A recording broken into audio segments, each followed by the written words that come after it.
90 años. 90 años hace que en Minas se venía haciendo cerveza con el agua que sale de la roca. Pero eso se terminó. El pasado martes 18, en el Ministerio de Trabajo, Fábricas Nacionales de Cervezas confirmó el cierre definitivo de la planta de Minas. Sí, la planta de Minas, aquella a la que ibas en la excursión con la escuela, ¿te acordás? 59 trabajadores sin laburo. Para países más grandes eso es nada, un rasponcito. Para Uruguay es una puñalada. Pero antes de meterme de cabeza en los números, que son muchos y son tan interesantes como incómodos, te pido 30 segundos para ponernos en un contexto quizás un poco romántico. Esa planta está adentro de la Reserva Natural Salus, kilómetro 109 de la Ruta 8, en la Sierra. Ahí, en 1936, la compañía Salus empezó a hacer una cerveza que se llamaba Serrana. En 1956 le cambiaron el nombre y le pusieron Patricia. Y la hacían con agua mineral natural, la misma vertiente que embotella Salus, agua filtrada por la piedra, una de las poquísimas cervezas del mundo hechas con agua mineral.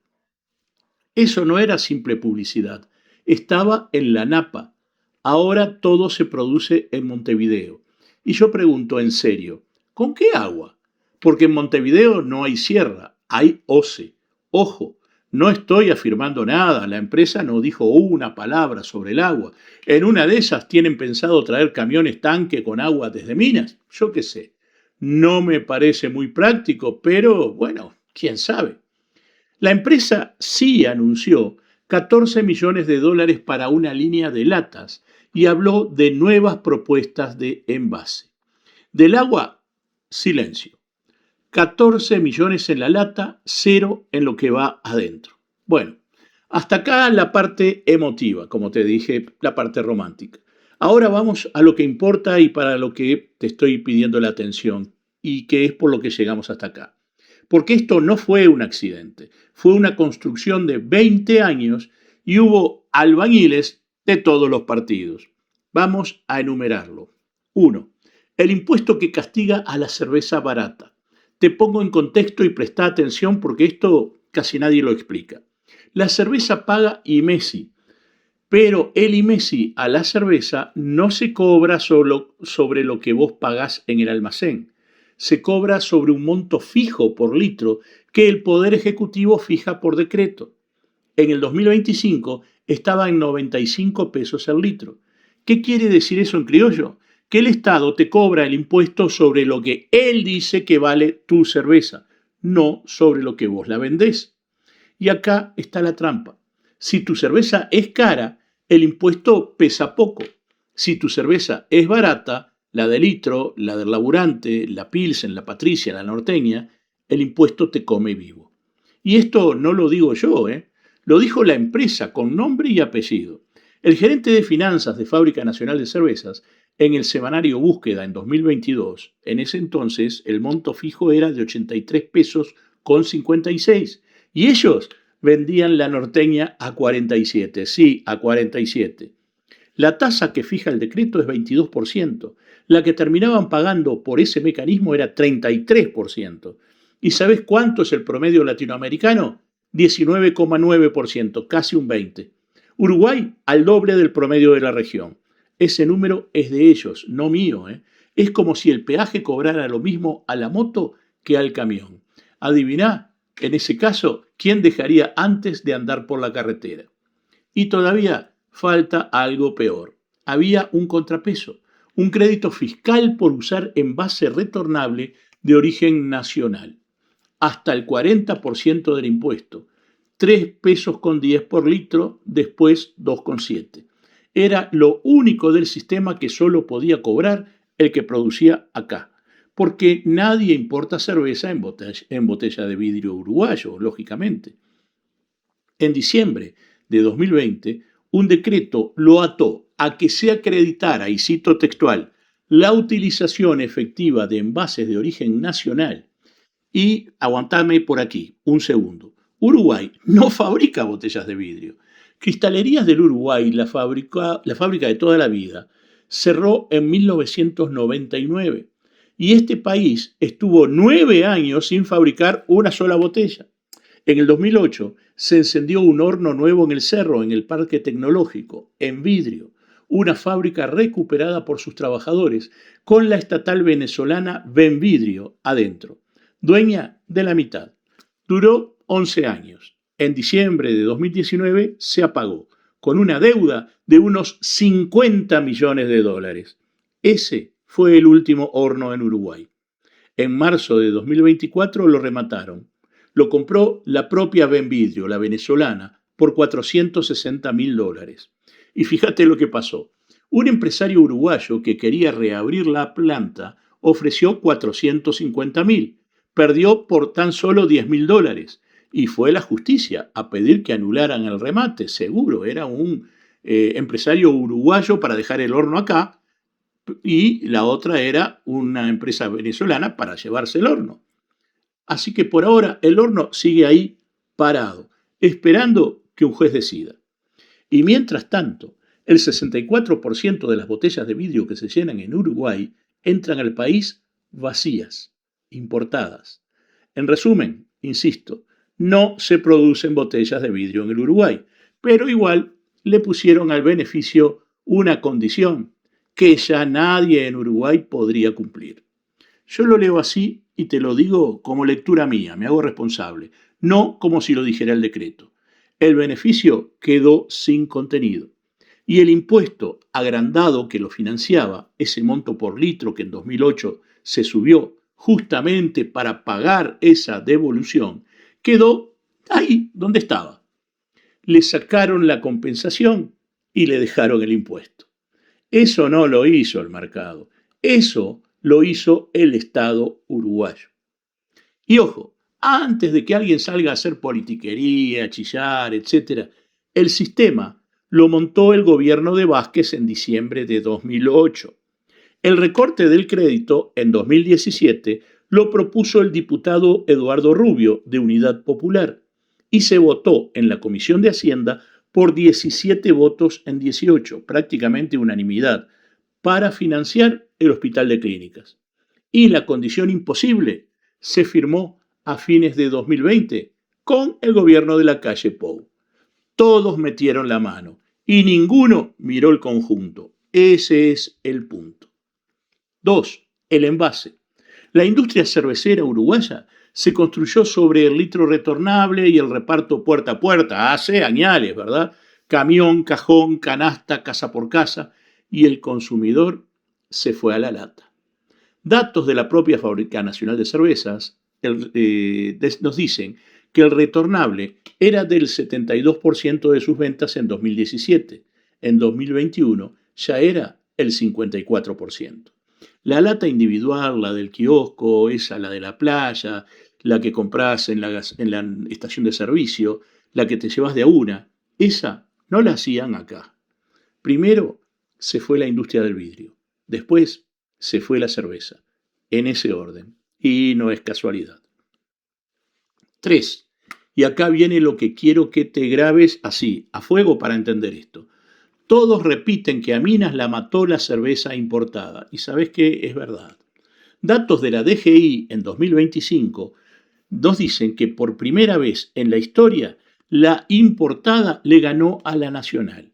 48.078.000 litros contra 48.063.000. Por 15.000 litros, poquito, pero le ganó. Y la producción nacional cayó al segundo nivel más bajo desde que hay estadística, que es desde 1987. Solo 2003 fue peor. Es decir, hoy es peor que en la crisis del 2002. ¿Te acordás? Cuando nadie tenía un mango partido por la mitad. Bueno, peor que entonces. En 2008, la importada era el 1.5% de lo que tomábamos. Hoy es más de la mitad. Perfecto. Ahora pregúntate una cosa. Importada. ¿Pero por quién? Fábrica Nacional de Cervezas es de Ambev. Ambev es de AB InBev, la cervecera más grande del mundo. 135.000 millones de dólares. Poquito, ¿eh? Y Ambev es también dueña de las plantas de Argentina y de Brasil. En octubre del 2022, la Fábrica Nacional de Cervezas empezó a importar sus propias marcas, Norteña y Pilsen en lata, desde Argentina, marca uruguaya, pero la fabricábamos afuera. El sindicato saltó y un mes después firmaron un acuerdo para frenar la Norteña, que se hiciera de vuelta en Uruguay, pero la Pilsen se siguió trayendo. El presidente del sindicato lo dijo ante el Parlamento en el 2024, con todas las letras. Argentina tiene un 35% de capacidad ociosa. Una planta con capacidad ociosa es un peligro para el Uruguay. ¿Entendés la jugada?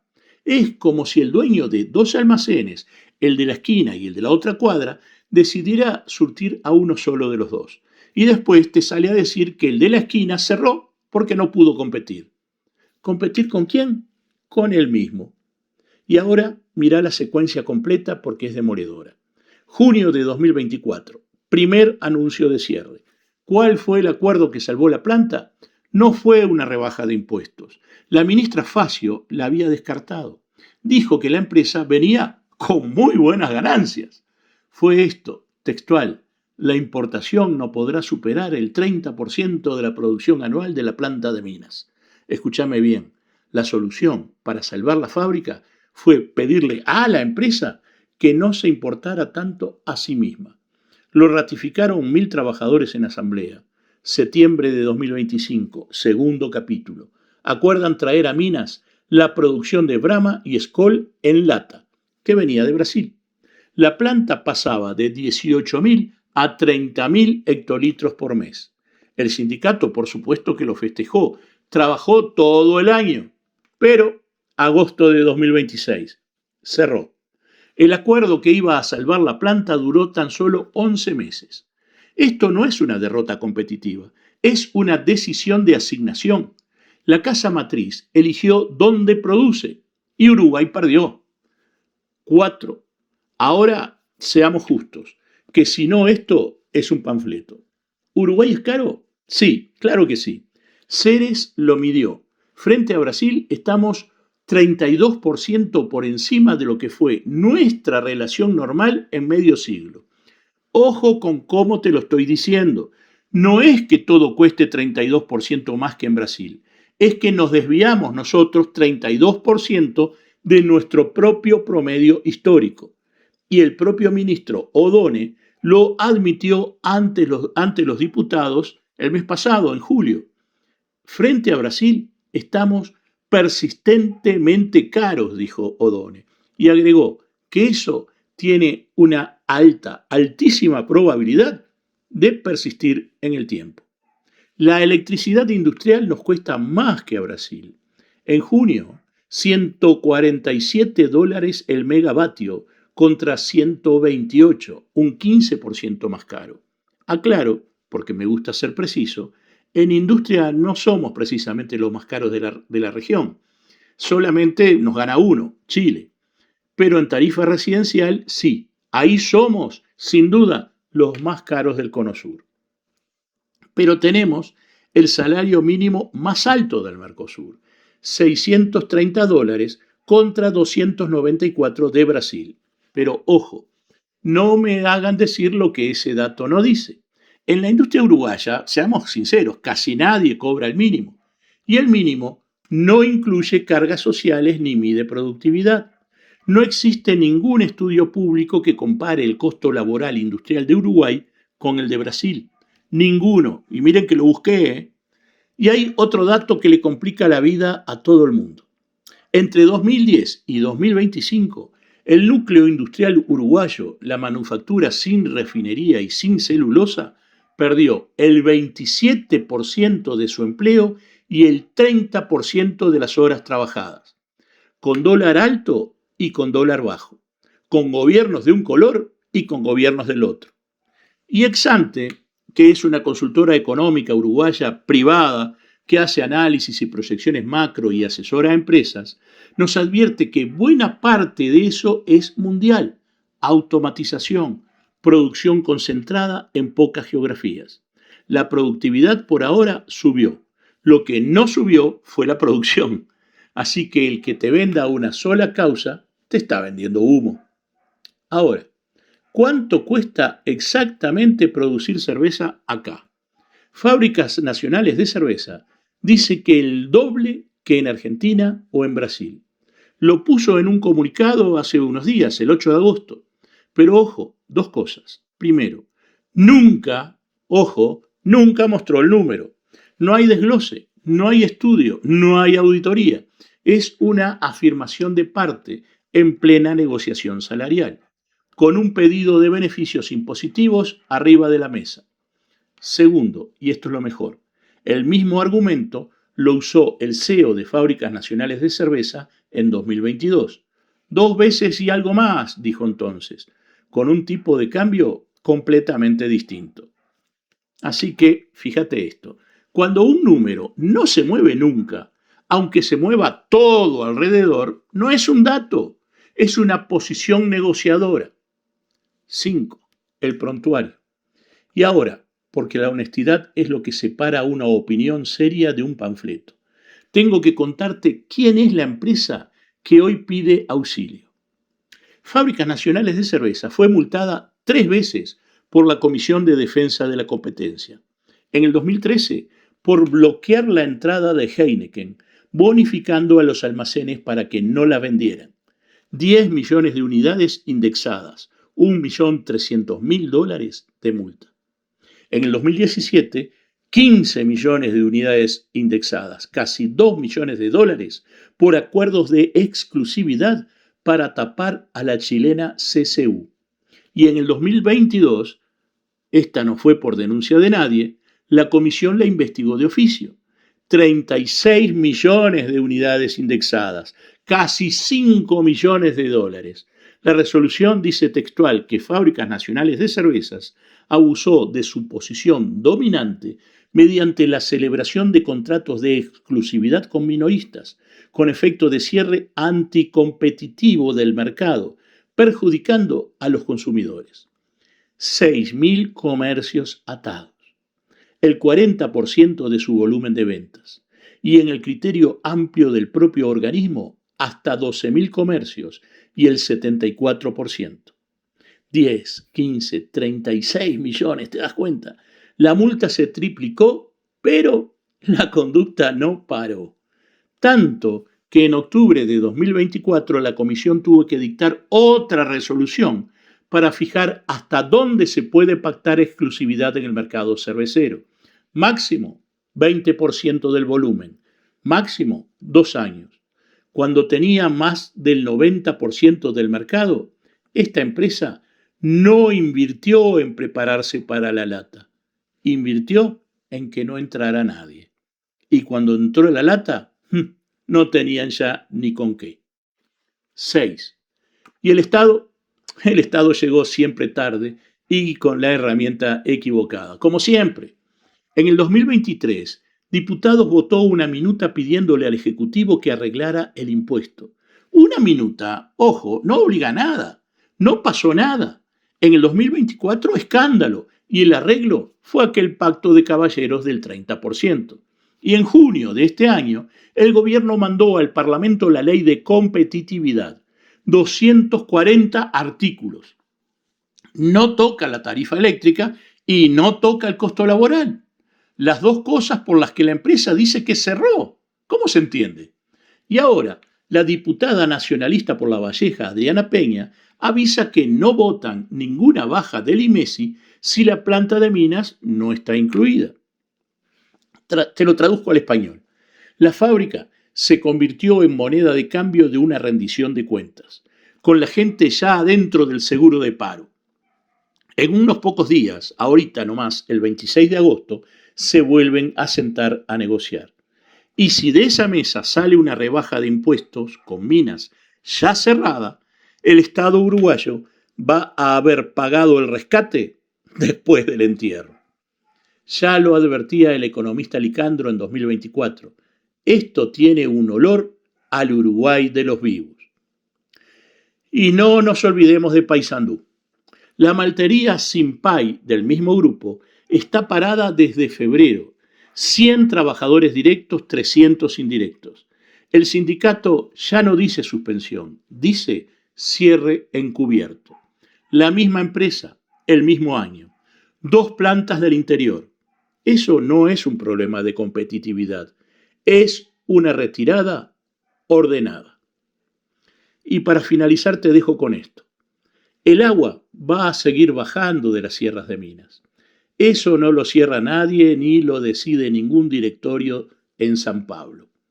Lo que se fue no es el agua. Lo que se fue es la capacidad de este país de agarrar el agua que sale de la piedra y convertirla ahí mismo en un oficio, en un sueldo, en una ciudad. Eso lo perdimos nosotros, de a poco, con un decreto acá, una minuta allá y un acuerdo de caballeros que nadie hizo cumplir. Así que la próxima vez que abras una Patricia, mira la etiqueta. Fíjate si todavía dice de dónde viene, porque el que ya no está es el que la hacía.